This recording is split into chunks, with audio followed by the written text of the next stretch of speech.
شہنشاہ کا تذکرہ کرنے لگا ہوں جس نے ملوکیت کو امامت کے قدموں پہ گرایا. کسی بھی دور میں کسی بھی حجت کو کبھی بھی بادشاہت کی ضرورت نہیں ہوئی. قطعاً کوئی بندہ نہیں یہ سمجھے کہ جو بادشاہ ہو وہ امام ہوتا ہے یا جو امام ہو وہ بادشاہ ہوتا ہے. یوسف قید خانے میں بھی نبی تھے. فرعون تخت پہ بھی لانتی تھا. اب سر ہلا رہے اس کا مطلب ہے لانتی تخت پہ بھی بیٹھا ہو.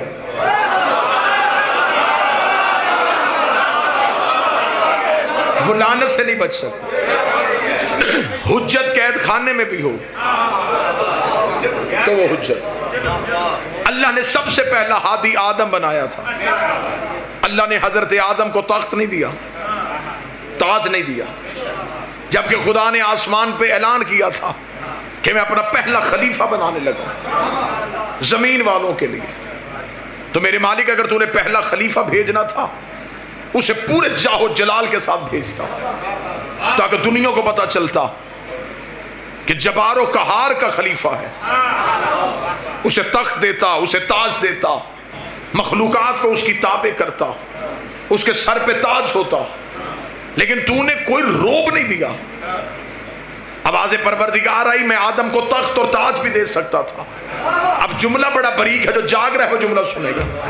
میں آدم کو تخت اور تاج دے دیتا, لیکن اگر میں آدم کو تخت اور تاج دے دیتا تو قیامت تک قانون بن جاتا جس کے پاس تخت ہوتا وہ میرا خلیفہ ہو جاتا.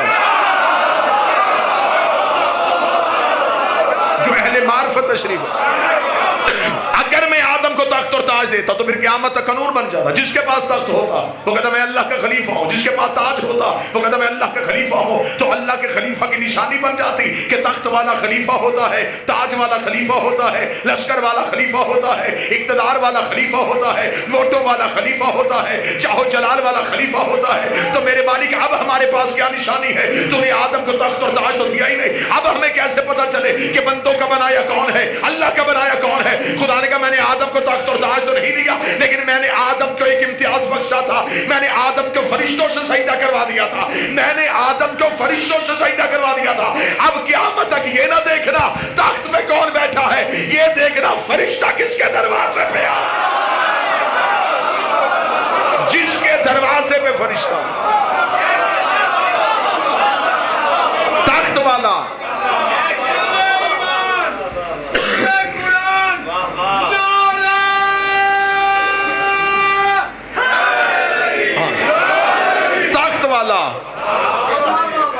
بندوں کا بنایا ہو سکتا, لیکن جس کے دروازے پہ فرشتہ آئے, جو فرشتے کو دیکھے ایک بار نہیں, مرتے ہوئے تو فرشتے کو ہر کوئی دیکھ لیتا. فرشتہ جس کی خدمت پہ معمول ہو, جس کی تابع داری کرے, اور فرشتہ ہر کسی کی تابع داری نہیں کرتا. قرآن ابھی ممبر پہ لے کے آؤ, فرشتہ مریم کے حجرے میں گیا. مریم نے پوچھا انی اعوذ بالرحمن, میں تجھ سے رحمان کی پناہ چاہتی ہوں. کون ہے تو جو بغیر اجازت کے بطول کے حجرے میں آ گیا؟ مریم نے تھوڑا روب جھاڑا تو فرشتہ بھی بول پڑا. اسے کہا رک بی بی, انا رسول ربک, میں تیرے رب کا بھیجا رسول ہوں. مریم نے کہا کیوں آیا ہے؟ اسے کہا تجھے بیٹا دینے آیا ہوں. قرآن ممبر پہ لے کر اس نے یہ نہیں کہا کہ اس نے بھیجا ہے میں دینے آیا ہوں, میں دینے آیا ہوں. غلام زکیہ, ایک پاکیزہ بیٹا, میں تجھے دینے آیا ہوں. مریم نے کہا میں بطول ہوں. اس نے کہا میں رب کا رسول ہوں, تجھے بیٹا دینے آیا ہوں. مریم نے پوچھا تو کون ہے؟ اس نے کہا رب کا رسول ہوں, بیٹا دینے آیا ہوں. مریم نے پوچھا تو کون ہے؟ اس نے کہا رب کا رسول ہوں, بیٹا دینے آیا ہوں. مریم نے پوچھا کون ہے؟ اس کا رب کا رسول ہوں, بیٹا دینے آیا ہوں. سطر میں نے قتل نہیں کروانی, لفظ میں نے زمین پہ نہیں جانے دینا. مریم نے پوچھا کون ہے؟ کہتا رب کا رسول ہوں, بیٹا دینے آیا ہوں. یہی فرشتہ زہرا کے دروازے پہ آیا. زہرا نے پوچھا کون ہے؟ کہتا فقیر ہوں, روٹی لینے آیا. بولو جو حسین کے نوکر بیٹھے. مالک حسین وہاں کیا کہہ رہا ہے؟ وہاں کہہ رہا ہے کہ میں بیٹا دینے آیا ہوں, یہاں کہہ رہا ہے روٹی لینے آیا ہوں. کی دکان کھلے تو پھر کھلے، اس کا مطلب ہے جن کا فقیر مریم کو بیٹے دے سکتا ہے وہ علی ہمیں بیٹے کیوں نہیں؟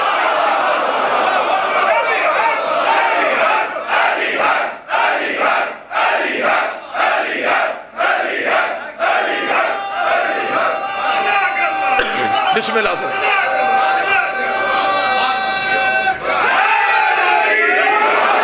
کیا کہا اس نے؟ میں روٹی لینے آیا، قرآن لیا ہو، سنی تفسیر دکھاؤں۔ طاہر القادری نے لکھا تفہیم القرآن کہ یہ مکے مدینے کے فقیر نہیں تھے، یہ اللہ کے بھیجے فرشتے تھے جو زہرا سے روٹیاں مانگتے رہے۔ اب یہ سوال طاہر القادری سے پوچھو، فرشتوں کو تو بھوک لگتی نہیں،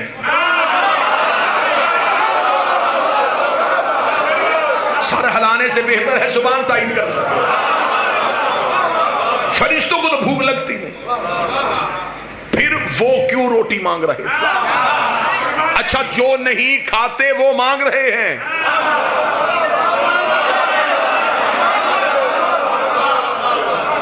اور جو روٹی کے بغیر مر جاتے ہیں وہ مانگتے ہوئے مر رہے ہیں۔ چلے میں اگلا جملہ ایک اور گرہ کھول دیتا ہوں۔ فرشتوں کی تخلیق کا مقصد کیا ہے؟ عبادت الہی۔ ان میں نفس نہیں، ان میں خواہش نہیں، کھانا پینا اوڑھنا بچھونا بستر لباس اولاد شادی کچھ نہیں، صرف عبادت۔ جو قیام میں ہے وہ قیام، جو رکوع میں ہو رکوع میں، جو سجدے میں ہو سجدے۔ اب یہ عبادت الہی میں مصروف ہے۔ ان میں سے خدا نے چند فرشتوں کو بھیجا ہے زہرا کے دروازے پہ روٹی میں۔ سنیے، میں یہاں منبر پہ تقریر کر رہا ہوں، مجھے باہر سے کوئی بھائی آواز دے، الوی صاحب مجلس چھوڑے پہلے آئیں چائے پی لیں، تو اب مجھے بتائیں کیا مجھے منبر چھوڑنا چاہیے؟ یہ ہے اعلیٰ کام، وہ ہے کمتر کام۔ ہاں اگر میں کمرے میں چائے پی رہا ہوتا اور کوئی تیز تیز آ کے کہتا جلدی کریں، منبر خالی ہو گیا، اب مجھے چائے چھوڑنی چاہیے، کیونکہ وہ تھا کم تر کام۔ خطیب میں اور مجمع کے ذہن میں چند سیکنڈ کا بھی فاصلہ آ جائے نا تو پھر باتیں ضائع ہونی شروع ہو جاتی ہیں، ذہن اکٹھے چلے تو پھر لفظ ضائع نہیں ہوتے۔ میں نے کہا کہ ہمیشہ کم تر کام اعلیٰ کے لیے چھوڑا جاتا ہے، اعلیٰ کام کم تر کے لیے نہیں چھوڑا جاتا۔ فرشتے کر رہے تھے اللہ کی عبادت، خدا نے کہا تسبیحاں چھوڑو زہرا سے مانگو، تسبیحاں چھوڑو سیدوں سے مانگو۔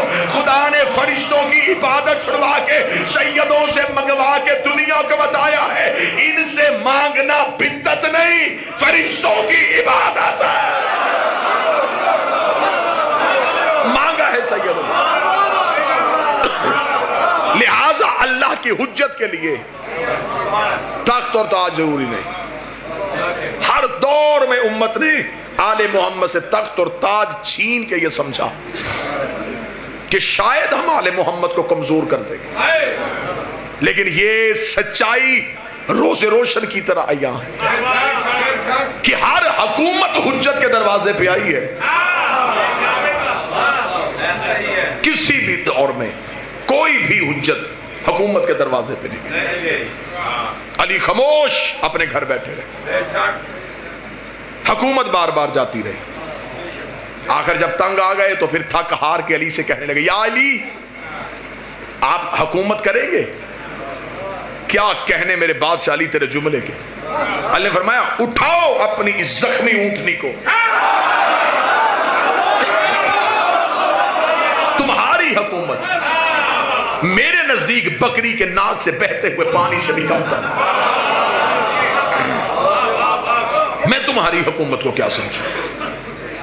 یہی حکومت لالچ بن کے حسن کے سامنے آئی۔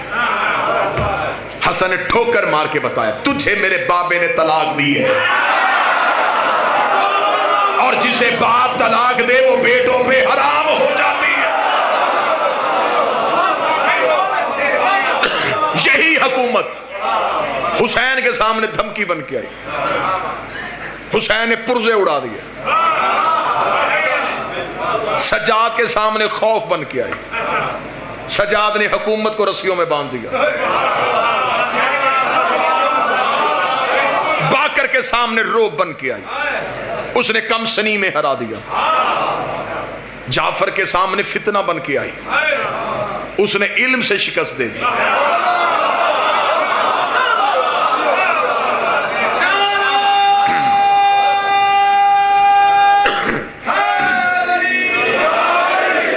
موسیٰ کے سامنے پھر فرعون بن کے آئی، اس نے عطا کے دریائے نیل میں ڈبو کے مار دی۔ پھر جب رضا کا دور آیا، اب یہ منت بن کے آ گئی۔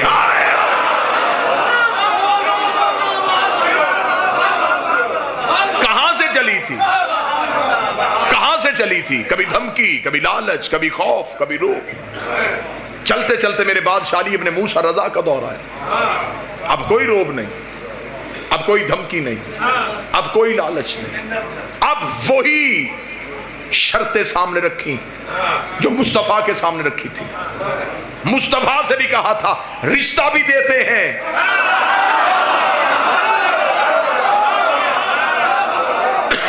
بادشاہت بھی دیتے ہیں۔ چلتے چلتے چلتے چلتے اخیر اتنی مجبور ہو گئی، آدم محمد سے کیا کہ پھر وہی بات کہی، رشتہ بھی لے لے، بادشاہت بھی لے لے، کسی طریقے سے ہمیں لعنت سے بچا۔ امام رضا مدینہ سے نکلے، اب سفر شروع ہو گیا ہے خراسان کی طرف۔ بادشاہت ہے مامون رشید کی، میں پورا موضوع امام رضا پڑھنے لگا ہوں، اگر آپ کی سماعت مکمل متوجہ۔ امام چلتے چلتے پہنچے، جب امام پہنچے تو یہ بہت لمبا ایک واقعہ میں پڑھوں گا تو بات امام کے سفر پہ ہی ختم ہو جائے گی، اور میں جہاں پہنچنا چاہتا ہوں وہ بات ادھوری رہ جائے گی۔ نیشا پور کا سفر امام کا مشہور ترین سفر۔ اتنی دنیا علم کے لیے ترس گئی تھی، اتنی ترس گئی تھی کہ اتنا عرصہ ہو گیا تھا باب علم بند تھا، اتنا ترس گئی تھی کہ امام جس گھوڑے پہ تھے 7 لوگ کاغذ قلم اٹھا کے آ رہے تھے، یہ بولے ہم لکھیں۔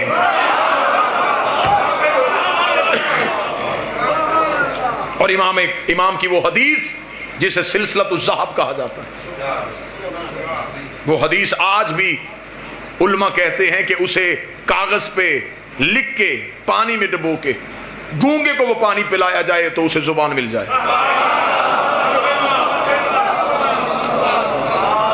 وہ حدیث سلسلۃ الذہب پڑھ کے اندھے کی آنکھوں پہ پھونک ماری جائے اسے بینائی مل جائے۔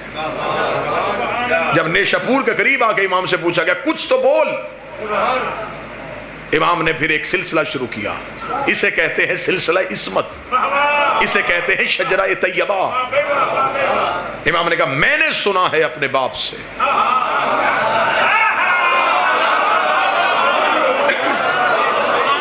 جس کا نام موسیٰ کاظم تھا، انہوں نے سنا اپنے باپ سے جو جعفر صادق تھے، انہوں نے سنا اپنے باپ سے جو محمد باقر تھے، انہوں نے سنا اپنے باپ سے جو علی زین العابدین تھے، انہوں نے سنا اپنے باپ سے جو حسین ابن علی تھے، حسین نے سنا ہے اپنے بھائی حسن کے ساتھ بیٹھ کے جو حسن تھے، حسن اور حسین نے سنا ہے علی سے، علی نے سنا ہے محمد سے، محمد نے سنا ہے جبریل سے، جبریل نے سنا ہے اللہ سے۔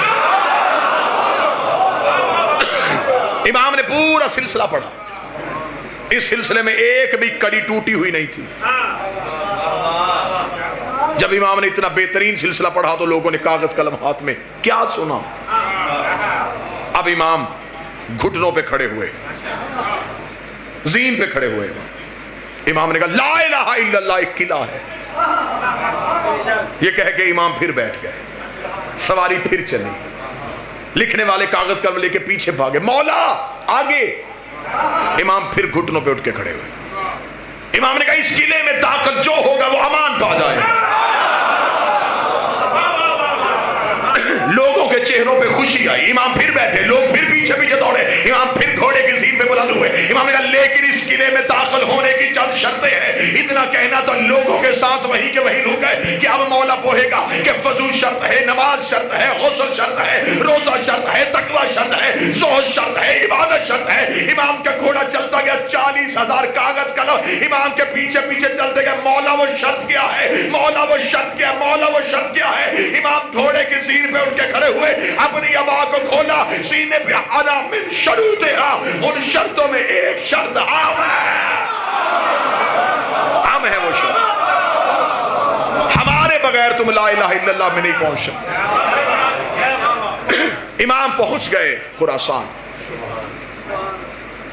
مامون نے کہا کہ مولا میں چاہتا ہوں کہ آپ کی بیعت ہو. امام کو تخت پہ بٹھایا گیا.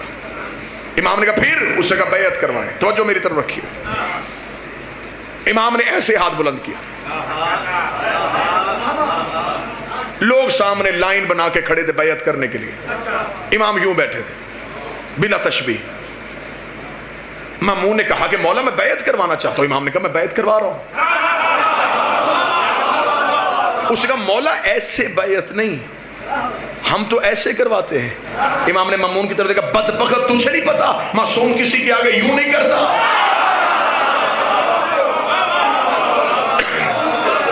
یہ بیعت کا طریقہ تم نے کہاں سے لیا؟ اور یہ بات میں آج منبر پہ بتاؤں, یہ بیعت سقیفے سے شروع ہوئی تھی, یہ غدیر سے شروع ہوئی تھی. غدیر میں رسول نے علی کا ہاتھ ایسے نہیں بڑھایا, ایسے اٹھایا. خلافت والوں کے ہاں بیعت ایسے ہوتی رہی, امامت والوں کے ہاں بیعت ایسے ہوتی رہی. جو چپ ہے تمہاری خاموشی کا تالا توڑوں. اگر آج بھی دیکھ رہی ہو کہ امامت کدھر ہے, خلافت کدھر ہے, اب پتہ چلا کہ علم پہ ہاتھ کیوں ہے. غازی آج بھی 12ویں کی بیعت لے رہا ہے. اور ویسے بھی جس گھر کی چھت پہ غازی کا ہاتھ ایسے ہو, اس گھر میں رہنے والوں کا ہاتھ کبھی ایسے نہیں ہوتا, اس لیے کہ ہم غدیر والے ہیں. امام نے کہا ہم بیعت ایسے نہیں کرواتے, ہم ایسے کرواتے. اور رسول کا بیعت کا طریقہ یہ تھا کہ چھوٹی انگلی سے بیعت شروع کرو اور انگوٹھے پہ ختم کرو. یہ بیعت ہوتی کیا ہے؟ بیعت کا لفظ ہے بیچنا. 5 چیزیں معصوم خریدتا ہے, 5 بیچتا ہے. 5 چیزیں معصوم کے حوالے کی جاتی ہیں, جان, عزت, مال, نفس, اولاد. یہ معصوم کی, اس کے بدلے میں اس سے 5 چیزیں لی جاتی ہیں. اس کے بدلے میں اس سے 5 چیزیں معصوم سے خریدی جاتی ہیں. جنت, بخشش, شفاعت, حشر کی ذمہ داری اور قبر کے عذاب سے بخشش. 5 چیزیں دو, 5 چیزیں لو. اس خرید و فروخت کو بیعت کہتے ہیں. یہ سوائے معصوم کے کسی کی ہو نہیں سکتی, کیونکہ سوائے حجت کے کوئی یہ چیزیں دے نہیں سکتا. صحابی جنت میں جا سکتا ہے, لے جا نہیں سکتا. ویسے بھی میں پاکستان کے ہر ممبر پہ کہہ رہا ہوں, میرے اہل سنت بھائیوں نے اسلامیات میں مواقعہ بڑی کثرت سے لکھا ہے کہ ہمارے پاس 10 صحابہ کرام رضوان اللہ علیہم اجمعین ایسے ہیں جنہیں نبی نے اپنی زندگی میں بیعت رضوان میں جنت کی بشارت دی تھی. اور انہیں میرے اہل سنت بھائی عشرہ مبشرہ کہتے ہیں کہ ہمارے پاس 10 ایسے ہیں, ہمارے پاس 10 ایسے ہیں جنہیں نبی نے جنت میں جانے کی بشارت دی تھی. مجھے اس واقعے میں بحث نہیں کرنی کہ اس کی سند کیسی ہے, یہ واقعہ ہے یا نہیں ہے, لیکن میرے اہل سنت بھائیوں کے پاس 10 ایسے ہیں جنہیں نبی نے جنت میں جانے کی بشارت دی تھی. یہ سارے وہ بیٹھے ہیں جنہیں نبی نے جنت میں جانے کی ضمانت دی ہے. بشارت والے اور ضمانت والے اور.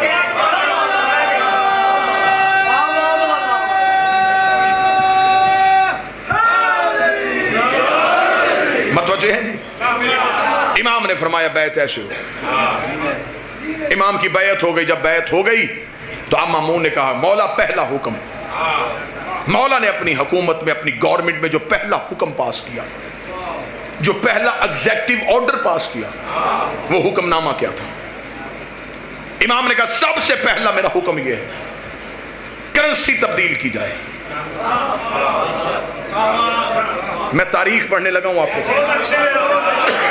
امام نے کہا کرنسی تبدیل کی جائے.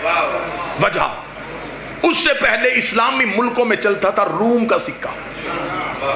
روم کے سکے کے اوپر بتوں کی تصویریں ہوتی تھی جس سے وہ اپنے مذہب کی تشہیر کرتے تھے. اس روم کے سکے کی اہمیت پوری دنیا میں ایسے تھی جیسے آج امریکن ڈالر کی. یعنی کہ امریکن ڈالر آپ کو دنیا کے ہر ملک میں چل جائے. روم کے سکے کے ساتھ خرید و فروخت ہوتی تھی.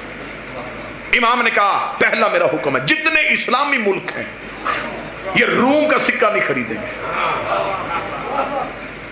متوجہ ہیں بات کی جانب؟ تو میں بات کروں جتنے بھی اسلامی ملک ہیں بس رکھتے ہیں یہ روم کا سکہ نہیں خریدیں گے. ماموں نے کہا مولا پھر خرید و فروخت کیسے ہوگی؟ امام نے فرمایا ہم اپنا سکہ بنائیں گے. معلوماتی مجلس سنانا چاہتا ہوں. فوراً ٹکسال کو بلایا گیا. سکہ ڈھالا گیا. ماموں نے کہا مولا سکہ تو ڈھل گیا اب آپ بتائیں سکے پہ کیا لکھیں؟ کعبہ کی تصویر بنائیں؟ لا الہ الا اللہ لکھوائیں؟ امام نے ٹکسال سے کہا سکہ میرے ہاتھ میں دے. سکہ ہاتھ میں دیا. امام نے کہا جو اللہ کی مرضی ہوگی وہ لکھوائے گا. یہ کہہ کے امام نے دستے دعا بلند کیے میرے مالک یہ اسلامی ملکوں کا سکہ ہے وہ لکھوا جو تیری رضا ہے. یہ کہہ کے امام نے اپنی انگشتری سے مہر لگائی. لکھا ہوا تھا علی اور ولی اللہ.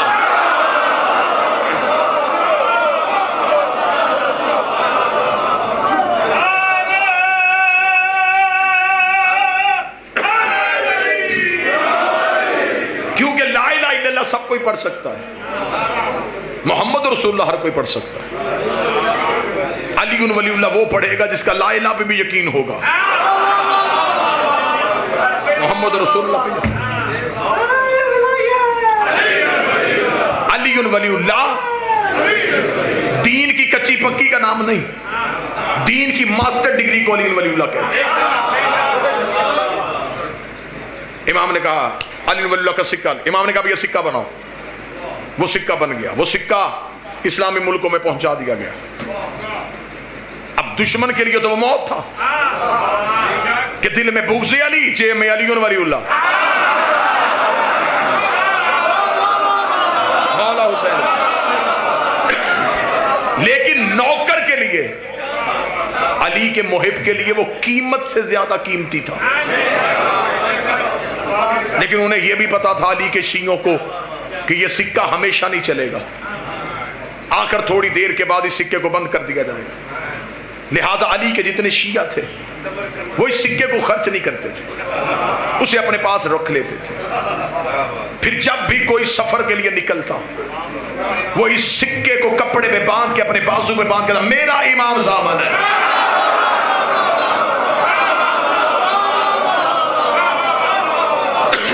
یہ پہچان ہوتی تھی شیعوں کی.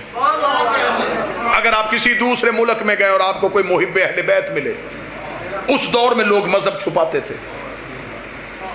شوہر بیوی کو نہیں بتاتا تھا کہ میرا مذہب کیا ہے. دوست کو نہیں بتاتا تھا کہ میرا عقیدہ کیا ہے. ایک دوسرے سے جب تنہائی میں ملتے اور ایک دوسرے سے پوچھتے تو علی سے محبت کرتا ہے یا نہیں کرتا. پھر یہ امام ضامن نشانی ہوتی تھی. یہ آئی ڈی کارڈ ہوتا تھا. اسے کھول کے دکھاتے تھے میں بھی علی کی ولایت کا قائل ہوں.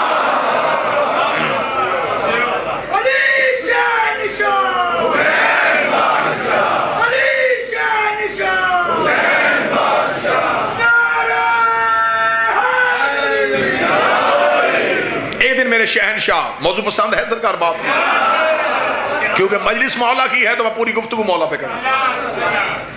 اتنے فضائل ہیں علی ابن موسیٰ رضا کے اشرا پڑھا جا سکتا ہے. ایک مجلس ہو سرکار کی علمی بصیرت پہ, ایک مجلس ہو سرکار کی سیاسی فیصلوں پہ, ایک مجلس ہو سرکار کی جنگوں کی حکمت عملی پہ. پوری ایک کھلی کتاب ہے میرے بادشاہ کی سیرت. میرے شہنشاہ دربار میں بیٹھے تھے. دربار میں بیٹھے بیٹھے مامون رشید کا یہ طریقہ کار تھا کہ جتنے سیاسی فیصلے ہوتے تھے وہ خود کرتا تھا. علمی فیصلے امام سے کرواتا تھا. اور امام ویسے بھی دنیا داری کے فیصلوں کو ترجیح نہیں دیتے تھے. امام کہتے سیاست جانے اور تو جان. اس لیے علی ولی اللہ پڑھنے والوں کو سیاست سے دور رہنے کا حکم دیا گیا. سیاست جھوٹ اور منافقت کی ماں کا نام ہے. آل محمد نے اسے دور رہنے کا حکم دیا. یہ سب سے پہلے علی کے خلاف استعمال ہوئی تھی. اب مولا صرف علمی فیصلوں کے لیے دربار میں آتے. مامون رشید ایک دن دربار میں تھا. یہاں دربار میں خوشبو کا جھونکا آیا. اتنی تیز خوشبو تھی کہ ہر کوئی دائیں بائیں دیکھنے میں مجبور ہو گیا. یہ خوشبو کہاں سے آئی؟ مامون رشید بھی اپنی جگہ سے اٹھا اور اس نے یوں دیکھا یہ خوشبو کہاں سے آئی ہے. یا دور سے ایک شخص ہاتھ کا اشارہ کر رہا تھا. مامون نے کہا اسے بلاؤ. کون ہے تو؟ اس کا جسے ڈھونڈ رہا ہے. کون؟ اس نے کہا وہ خوشبو میرے پاس ہے. مامون نے کہا کون سا عطر ہے؟ کس پھول کی خوشبو ہے؟ کہاں سے خرید کے لایا ہے؟ اس نے کہا نہ یہ پھول نہ یہ عطر. پھر یہ کیا ہے؟ اس نے ایک کپڑے کو کھولا. اس کے اندر ایک ڈبی تھی. اس نے ڈبی کو کھولا مامون کے سامنے کیا. مامون نے کہا یہ کیا ہے؟ اس نے کہا تیرے رسول کے سر کے بال. یہ منہ مبارک رسول ہے. نسل در نسل ہمارے پاس آ رہا ہے. تو پھر اس نے کہا اب میں غریب ہو گیا ہوں, چاہتا ہوں یہ بال بیچ دوں, لہذا میں چاہتا ہوں کہ تو خریدے. مامون نے کہا قیمت؟ اس نے ایک بال 100 دینار, 7 بال 700 دینار. اس نے کہا اتنے قیمتی کیوں؟ اس نے رسول کے خریدنے. مشیروں نے مامون سے کہا خرید لے, کوئی نہ کوئی چیز تو ہمارے پاس بھی ہوگی, ہم بھی نبی کے وارث ہیں.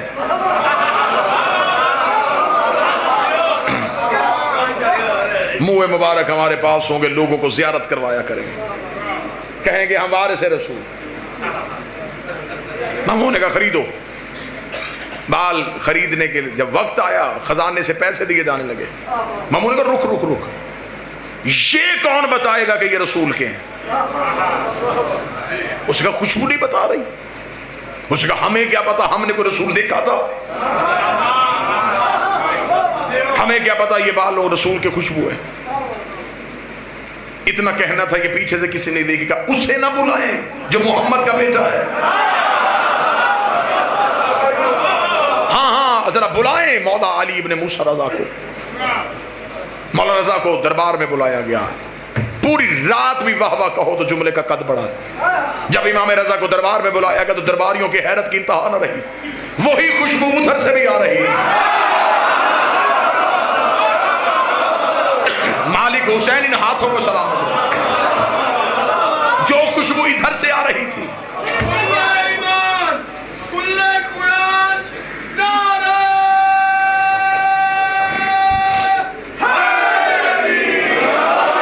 بالکل وہی خوشبو ادھر سے آ رہی. امام خرامہ خرامہ چلتے ہوئے مامون کے قریب آئے. مامون نے نشست کو خالی کرایا. امام کرسی صدارت پہ تشریف فرما ہوئے. مامون نے کہا سرکار فیصلہ یہ کروانا ہے, یہ لے کے آیا ہے منہ مبارک اور اس شخص کا دعویٰ ہے کہ یہ بال نبی کے ہیں. آپ بتا سکتے ہیں کہ کیا یہ بال رسول کے ہیں؟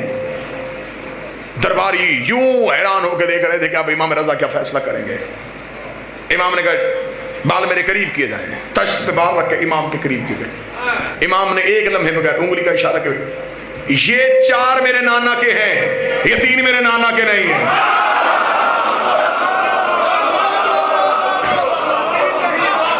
یہ 4 بال میرے نانا کے ہیں, یہ 3 بال.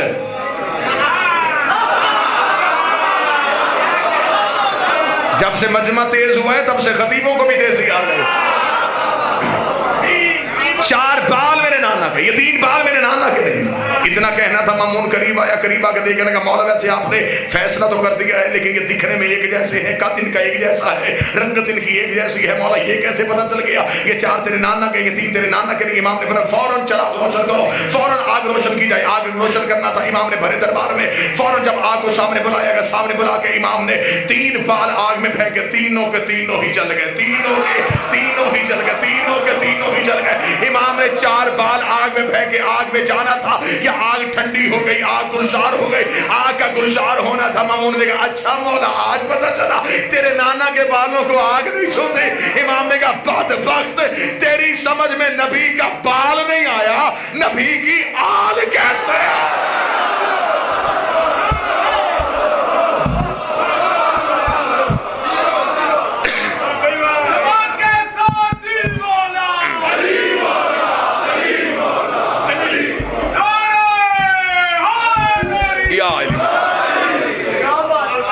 تجھے نبی کے بال سمجھ میں نہیں،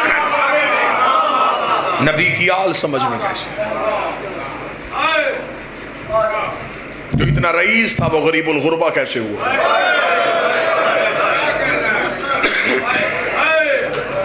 میرا مولا تمہیں مشہد لے کے جائے، علی کے روزے پہ جاؤ تو جلالت، حسین کے روزے پہ جاؤ تو کرم، عباس کی ذری پہ جاؤ تو روب، رضا کے روزے پہ جاؤ تو امیری۔ جو پہلی بار مشہد جاتا ہے نا، جو ہی امام رضا کا حرم دیکھتا ہے، سینہ بھائی جان یوں چوڑا ہو جاتا ہے، شیعہ کو فخر ہوتا ہے اس امام کا نوکر ہو۔ سونے کے دروازے، چاندی کی سیڑھیاں، بہترین حرم، تا حد نگاہ امیری ہی امیری، خوشبو کے جھونکے، بہترین ایرانی کلیم، خادموں کی لمبی لائنیں۔ ظاہر چلتا چلتا جب امام کی ذری پہ جاتا ہے، ذری کو دیکھتا ہے پھر چہرہ خوش ہوتا ہے۔ سونے کی ذری راز کر رہا ہے زہرا کا بیٹا، لیکن جگر اس تب پھٹتا ہے جب بندہ زیارت کی کتاب اٹھاتا ہے تو پہلا جملہ لکھا السلام علیکہ یا غریب الغربا۔ غریب الغربہ پڑھ کے ظاہر ذری پہ سر مار کے کہتا امیری تیری اتنی زیادہ ہے تو غریب الغربہ کیسے ہے؟ اگر سننے والا کان ہو تو رضا کی ذری سے آواز آتی ہے، جس کی بہن پردیس میں رول کے مر جائے، جس کا لاشا وطن میں نہ آئے، جسے پردیس میں مسافر سمجھ کے دفنا دیا جائے، وہ غریب ہوتا ہے۔ یہ جو آج ہم میں عزاداری کی تہذیب ہے، یہ ہمیں امام رضا نے سکھائی۔ اتنا امام کو حسین کی عزاداری سے پیار تھا۔ کتابیں کہتی ہیں جب امام مجلس سننے کے لیے آتے تو جہاں بیٹھ کے اب سن رہے ہیں نا، اس جگہ کا تقدس بتاؤں، امام بیٹھنے سے پہلے بھی اس جگہ کو چومتے، اٹھنے سے پہلے پھر چومتے۔ ایک دن ایک صحابی نے کہا مولا آپ اپنے دادا کی مجلس کی جگہ کو چومتے کیوں ہیں؟ امام رضا نے کہا اگر میں دنیا کو اس کا تقدس بتاؤں لوگ اپنے گھروں میں جانا چھوڑ دیں، لوگ رہیں ہی حسین کی صف عزا پہ۔ مولا نے فرمایا یہ وہ جگہ ہے جہاں آ کے ملائکہ اپنے پر مس کرتے۔ مولا فرماتے اگر ہمارے عزادار کو مجلس شبیر میں بیٹھنے کا اجر بتا دیا جائے، مولا فرماتے ہیں کہ اللہ جب عرش میں ملائکہ سے کہتا فرش پہ دیکھو جہاں حسین کی مجلس ہو رہی ہوتی، تو ملائکہ کہتے ہیں ہم سے ساری زندگی کی عبادت لے لے، ہمیں تھوڑی دیر کے لیے اس محفل میں جانے دے۔ اس لیے کہ کائنات کا کوئی عمل ایسا نہیں جس میں 14 نے کہا ہو کہ ہم تمہارے ساتھ ہیں۔ کسی کتاب میں مجھے بتاؤ کہ انہوں نے کہا مصلی بچھاؤ ہم تمہارے ساتھ نماز پڑھیں گے، افطاری کے لیے دسترخوان سجاؤ ہم تمہارے ساتھ افطار کریں گے، حج کے لیے احرام باندھو ہم تمہارے ساتھ حج کریں گے۔ ایک ہی وعدہ کیا تم حسین کی صف بچھاؤ، کوئی آئے نہ آئے ہم ضرور آئیں گے۔ مردوں میں سجاد بیٹھ جاتا ہے، عورتوں میں زینب بیٹھ جاتی ہے۔ میرے مولا علی ابن موسیٰ رضا، مولا اپنے گھر میں روزانہ مجلس کرواتے تھے، شبیر کے ذاکر کا احترام میرے مولا رضا نے سنایا. اتنا احترام کرتے تھے اپنے دادے کے ذاکر کا. اکثر دیبل کو بلاتے تھے مرثیہ سننے کے لیے. دیبل ایک دن امام کو مرثیہ سنانے کے لیے، دیبل ابھی دروازے پہ تھا، امام چل پڑے. دیبل وہیں کا وہیں رک گیا. امام نے کہا رکا کیوں ہے؟ اس نے کہا آپ چل رہے تھے، میں آپ کے احترام میں رک گیا. امام اس کی طرف دوڑ کے گئے. امام نے اس کے گلے میں باہیں ڈال کے جو جملہ پڑھا وہ جملہ سناؤ. امام نے گلے میں باہیں ڈال کے، اے میری دادی کا مددگار، اے میری ماں فاطمہ الزہرا کے مددگار. امام نے شبیر کے ذاکر کے گلے میں باہیں ڈالی. امام ہاتھ پکڑ کے لے کے آئے. دیبل سر جھکا کے آیا. امام نے کہا دیبل کوئی نیا مرثیہ بھی لکھا ہے؟ عامر آباد سے لکھا ہے. امام نے کہا سنا مجھے، آج میں اپنے دادے کو رونا چاہتا ہوں. دیبل کھڑا ہو کے پڑھنے لگا. امام نے کہا رک، منبر پہ بیٹھ. دیبل کہتا مولا پھر آپ کہاں بیٹھیں گے؟ فرمایا زمین پہ. دیبل تڑپ کے کہتا میری جرت ہے زہرا کا بیٹا زمین پہ بیٹھے، میں منبر پہ بیٹھ جاؤں؟ فرمایا میں حکمن کہتا ہوں تو ذاکر شبیر بن کے منبر پہ بیٹھ، میں عزادار شبیر بن کے خاک پہ بیٹھ. آج مجھے شبیر کا عزادار بننے دے، آج مجھے حسین کا عزادار بننے دے. دیبل منبر پہ حکم امام کے تحت بیٹھ گیا. دیبل نے ایک مرثیہ پڑھا. یہ مرثیہ عربوں میں آج بھی بڑا مشہور ہے. عرب آج بھی اس مرثیے کو سب سے زیادہ پڑھتے ہیں. یہ وہی مرثیہ ہے جسے حماد اہل بیت شہید محسن نقوی نے اسی مرثیے کا اردو میں ترجمہ کیا تھا اور وہ بڑا مقبول ہوا تھا. زہرا تیری کلیوں کا صحرا میں بکھر جا. یہ تخیل دیبل ہے، یہ دیبل نے لکھا تھا. سجاد یہ کہتے تھے معصوم سکینہ سے عباس کے لاشے سے چپ چاپ گزر جا. دیبل منبر پہ بیٹھا. دیبل نے منبر پہ بیٹھ کے مرثیہ شروع کیا. دیبل لگا میرا سلام سیدہ تیری اولاد پہ، بی بی میرا سلام تیرے بیٹے حسن کو جسے امت نے تیروں سے زخمی کیا.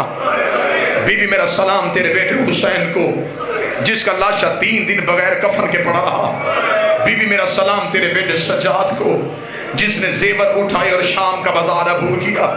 بی بی میرا سلام تیرے بیٹے باکر کو جس نے کم سنی میں قید دیکھی. بی بی میرا سلام تیرے بیٹے جعفر صادق کو جسے امت نے زہر دے کے شہید کر دیا.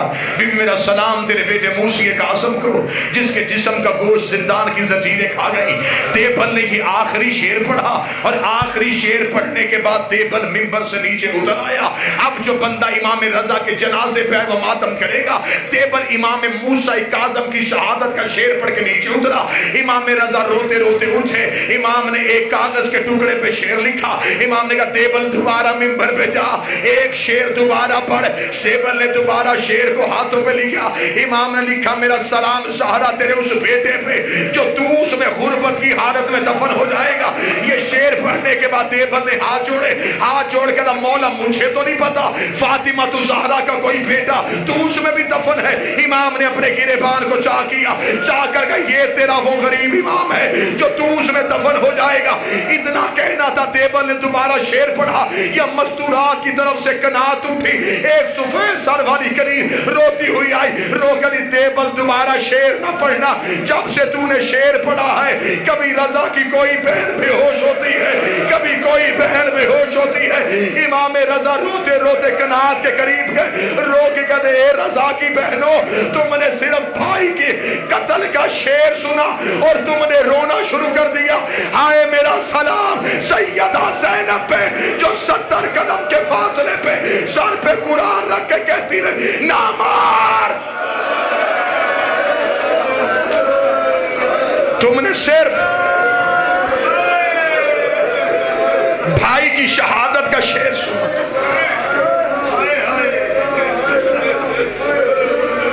اجازت دو تو میں 2 جملے پڑھوں شہادت کے. غربت کی حالت میں، پردیس میں، جہاں اپنا بھی کوئی نہیں تھا، جب مامون ملعون نے دربار میں بلایا امام کو زہر کے لیے، امام نے اپنے نوکر ابا سلت کو ساتھ لیا، فرمایا میرے ساتھ چل، آج میرا آخری دن ہے۔ ابا سلت تڑپا، مولا کیوں؟ فرمایا آج مجھے دربار میں سحر دی جائے گی۔ اتنا کہنا تھا، ابا سلت نے کلائی پکڑ کے کہا جب خبر ہے پھر جا کیوں رہا ہے؟ امام نے فرمایا نہیں، شہادت ہمارا ورثہ ہے، مجھے دربار میں جانا ہے۔ امام نے کہا ہاں ابا سلت میں تجھے نشانی بتاؤں، جاؤں گا میں تنہا، واپسی بھی اگر میرا امامہ چادر بن کے میرے سر پہ ہوا تو سمجھ لینا تیرے امام کو سحر مل گئی۔ ابا سلت حربی خود روایت کرتا ہے، وہ کہتا جب دربار کا دروازہ آیا نا، ابا سلت کہتا میں نے آخری بار رضا کا چہرہ دیکھا، امام رضا نے آخری بار یوں میری طرف دیکھا۔ ابا سلت قدموں پہ ہاتھ رکھے کہتا بہنے غریب نہ کر، مولا تیری بہنیں پردیس میں ہیں، مولا منت کر نوکر پہ ابھی یہیں سے واپس چلے چل، میں تجھے مدینے چھوڑ کے آؤں۔ اتنا کہنا تھا، امام نے فرمایا ابا سلت میں تیری جنت کا ضامن، تو نے اپنے وقت کے امام کا خیال رکھا۔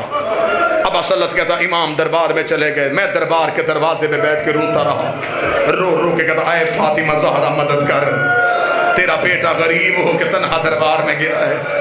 ابا سلت کہتا میں بی بی سے تبسل کر رہا تھا، یہ تھوڑی دیر بعد میں نے امام رضا کو دربار سے نکلتے ہوئے دیکھا۔ ابا سلت کہتا میں نے چہرے پہ ماتم کرنا شروع کر دیا، کیونکہ امام کا امامہ کھل کے چادر بن کے امام کے سر پہ تھا۔ ابا سلت کہتا کاش وہ دن دیکھنے سے پہلے میں مر جاتا، میں نے زمانے میں بہت بہت لوگوں کو زہر کے بعد جیتے ہوئے دیکھا ہے۔ اسے کہا میں نے دیکھا ہے ابھی زہر ملی، تھوڑی دیر کے بعد دربار سے باہر نکلا، جہاں سے رضا پاؤں اٹھا رہا تھا زمین سے خون آ رہا تھا، زہر اتنی شدید تھی زہرا کے بیٹے کے پاؤں کے تلوے پھٹ گئے۔ آج روکو میں، آج روکو۔ ابا سلت کہتا میں روتا ہوا سامنے آیا، میں نے کہا رک میرا بادشاہ، ان ملعونوں نے اتنی شدید زہر دی، مولا آپ کے پاؤں کے تلووں سے خون آ رہا۔ ابا سلت کہتا ہے میں نے اگلا منظر دیکھا، میرا سر دیوار پہ آیا، اب اللہ جانے یہاں کون ماتم کرے گا۔ ابا سلت کہتا میں نے امام کے پاؤں روکے تھے یا امام نے آنکھوں سے پردہ ہٹایا۔ امام کہتا میں نے دیکھا امام کی آنکھوں سے لہو جاری تھا، رو کے کہتے تو پاؤں کو رو رہا ہے، او میرا جگر پھٹ گیا۔ ابا سلت کہتا میں نے ہاتھ تھاما، ہاتھ تھام کے میں لے کے گیا امام کو گھر۔ ابا سلت کہتا میں نے جلدی جلدی بستر بنایا، امام نے کہا بستر بعد میں بنا، جلدی کر ہرسمہ کو بلا کے لا۔ ابا سلت کہتا میں ہرسمہ مولا کا نوکر، مولا کا خاص صحابی، جیسے علی کو ابو ذر و کمبر سے پیار تھا ایسے رضا کو ابا سلت اور ہرسمہ سے پیار۔ ابا سلت کہتا میں روتا ہوا ہرسمہ کے گھر کی طرف دوڑا۔ ابا سلت کہتا جو ہی میں بازار میں گیا تیز آندھی آ گئی، اتنی تیز بارش ہوئی، اور یہ اثر ہے جب امام کو زہر ملتی ہے تو ہمیشہ ایک ایسا طوفان آتا ہے جس سے لوگ ڈر جاتے ہیں، اس لیے کہ کائنات میں تبدیلی آتی ہے جب حجت دنیا چھوڑ رہی ہوتی ہے۔ ابا سلت کہتا ہے میں نے زندگی میں اتنا خوفناک طوفان نہیں دیکھا تھا، ایسے لگ رہا تھا جیسے خراسان میں لہو کی بارش ہونے لگی ہے، اتنی تیز آندھی تھی، دروازوں کے ساتھ دروازے لگ رہے تھے، لوگ ڈر کے اپنے اپنے گھروں میں بیٹھ گئے۔ ابا سلت کہتا میں روتا روتا ہرسمہ کے دروازے پہ گیا، میں نے دروازے پہ دستک دی، ہرسمہ مصلی پہ بیٹھا تھا، میں نے کہا ہرسمہ کیا کر رہا ہے؟ اسے کہا نماز آیات پڑھ رہا ہوں، اتنی تیز اور اتنی خوفناک آندھی آ گئی ہے، اللہ جانے کسی مظلوم کا گھر تو نہیں اجڑ گیا۔ اتنا کہنا تھا، ابا سلت کہتا میں نے ہرسمہ کے گلے میں باہیں ڈالی، روکے کا کوئی مظلوم نہیں، ہمارا امام غریب ہو گیا ہے، ہمارے مولا کو زہر مل گئی ہے۔ ابا سلت کہتا بازار میں ادھر سے میں رو رہا تھا، ادھر سے ہرسمہ رو رہا تھا۔ ابا سلت کہتا میں کبھی ہرسمہ کو پکڑتا تھا، کبھی ہرسمہ مجھے پکڑتا تھا، ہم ایک دوسرے کو سہارا دیتے دیتے جب امام رضا کے گھر گئے، ابا سلت کہتا میں نے دروازہ کھولا، میں نے امام کو بستر پہ نہ پایا، میں نے ہرسمہ سے کہا میں تو ابھی مولا کو بستر پہ چھوڑ کے گیا تھا۔ وہ کہتے جلدی جلدی ہم نے چراغ روشن کیا، ہم نے دیکھا رضا زمین پہ ایسے تڑپ رہا ہے جیسے مچھلی بغیر پانی کے تڑپتی ہے۔ ابا سلت کہتا میں نے قدموں پہ ہاتھ رکھا، ہاتھ رکھ کے کہا مولا زہر کا اثر زیادہ تو نہیں؟ امام رو کے کر کے مجھے بتا تجھے آنے میں دیر کیوں ہوئی ہے؟ رو کے کر کے مولا